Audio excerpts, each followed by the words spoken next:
Alright, guys, you know what? I'm not even going to pretend. Not even going to pretend here. We all know what Star Wars is. Okay?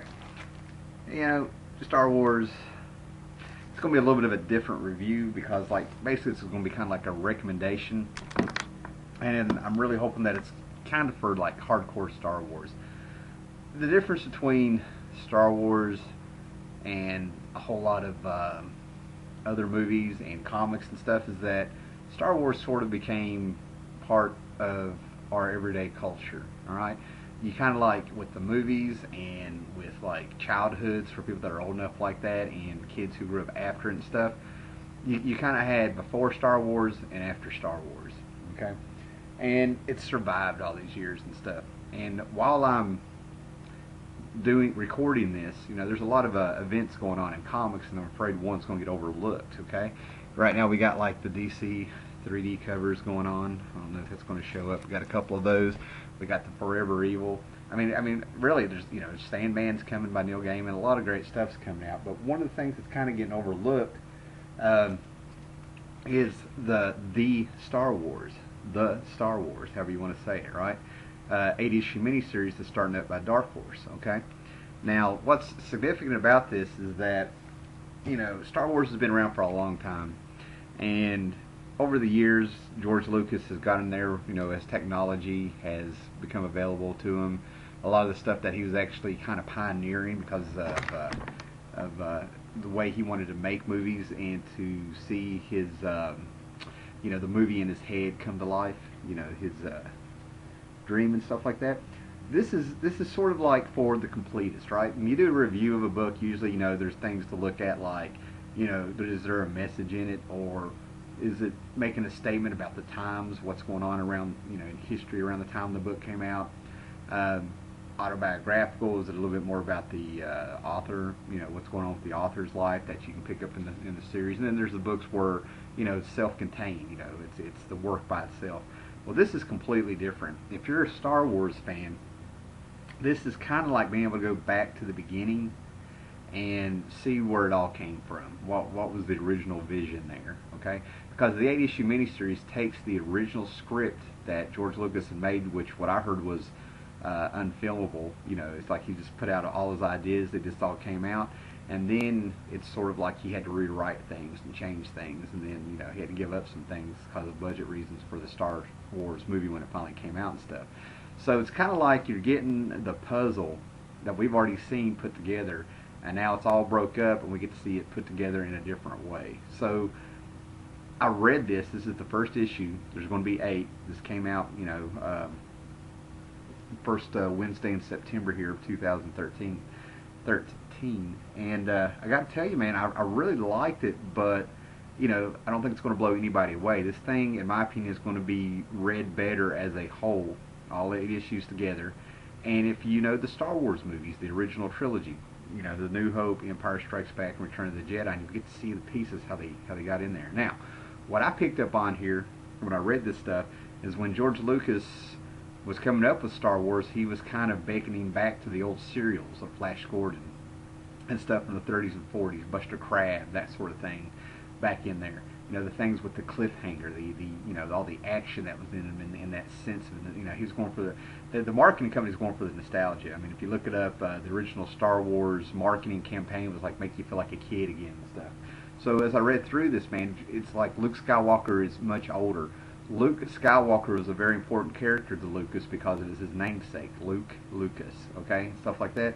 So that they went ahead and when they designed this, they more or less made Luke Skywalker. He's an old general. He's General Skywalker, and he's part of the Jedi.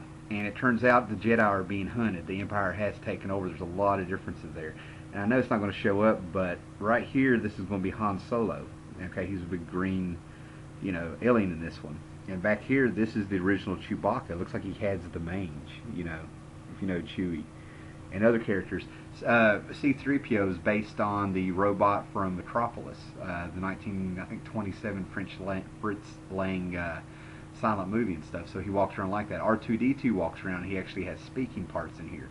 A lot of things have changed. The Emperor, this thing harkens back with the original designs. They actually go back to the original storyboards and designs and whatever they had for that original Star Wars before they changed the script and stuff, and they had those designs. And I've seen these for years.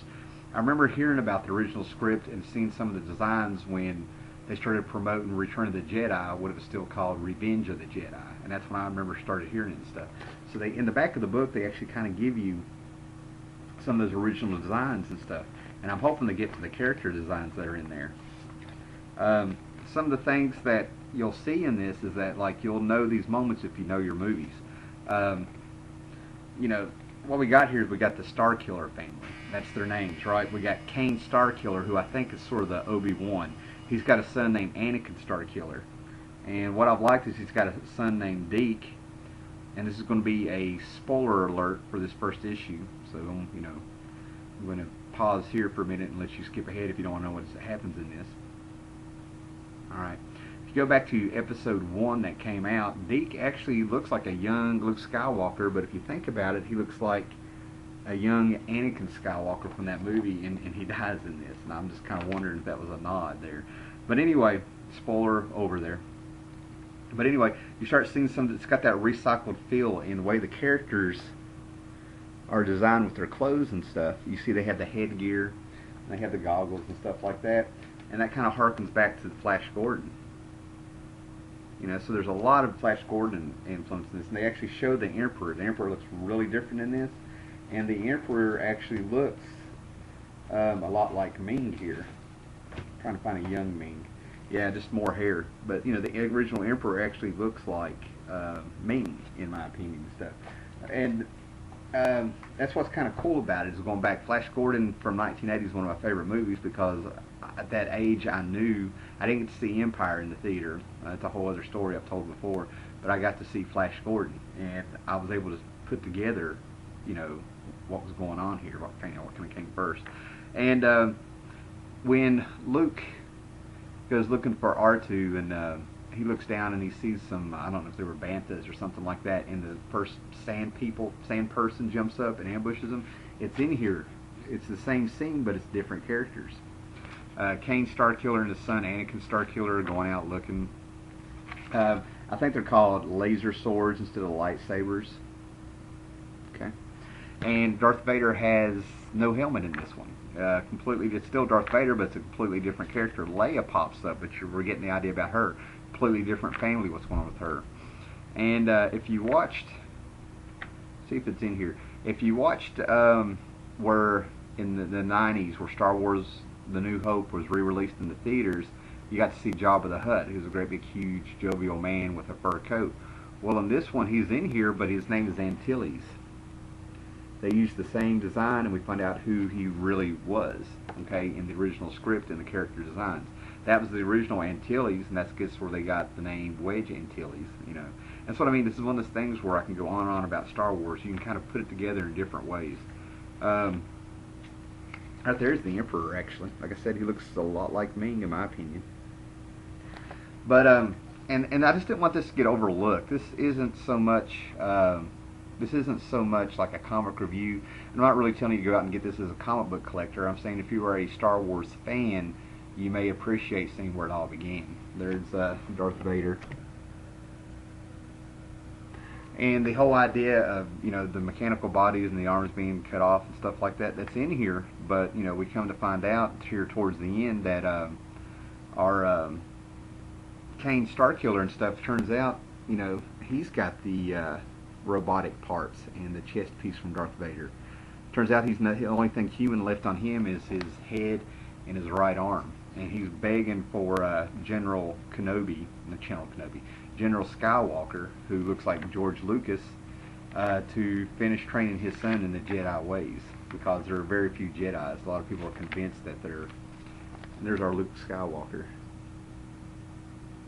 So what's cool about this is that it's not a what-if story. It's not a what if one little thing in time, you know, the butterfly effect. It's not a story of something changed in time. It's just the story about here's what the original vision was. This is what the original blueprint was, and here's what's come up. I mean, let's face it, it's part of our culture. It's the one thing that everybody knew as Star Wars. We had quotes from the movie making it into our everyday conversation. All right, and the thing was everywhere. You know, it was in the comics. You know, it had its own series. You know, back in the days of Marvel. You know, this stuff just survived and it's everywhere, and there was something for everybody. We had the toys, the rejuvenated toys, it rejuvenated special effects, it did the storytelling in the movies, and it just became, you know, it became a cultural phenomenon. It has that nostalgia now. You know, it just keeps going and going and going. And the movies have, you know, we've had our parodies of it that everybody loves. You know, Spaceballs, one of Mel Brooks' classics. I think it goes Young Frankenstein, Blazing Saddles, and then Spaceballs. And to tell you the truth, I go in between Spaceballs and, you know, Blazing Saddles. And then, like, it comes up with, you know, the Family Guy. I mean, here it is in the 2000s and stuff, and they're still doing stuff with Star Wars. I went to Star Tours down in Walt Disney World and got to see it. I mean, it's just been everywhere. I mean, even before Disney bought it out, you know, you could find it at Disney. I got all these at Disney World. I got some other things. You know, it's just everywhere. The thing has survived because it's part of our childhood phenomenon. You know, even the cartoons were good. I mean, I'm one of those purists. If George Lucas didn't do it, you know, it's not canon. You know, and it's survived the movies being retouched, you know, by George Lucas. And he absolutely hated, you know, the first cut of Star Wars, re-edited it again before it went out in the theaters and stuff, and then we finally got, you know, and then changed it again in the 90s, made it to where Han didn't shoot first. Han shot first, damn it. And, you know, finally, because of the fans, you know, you'll end up buying these movies and they keep buying. So anyway, go out there, check it out by Dark Horse, and may the Force be with you.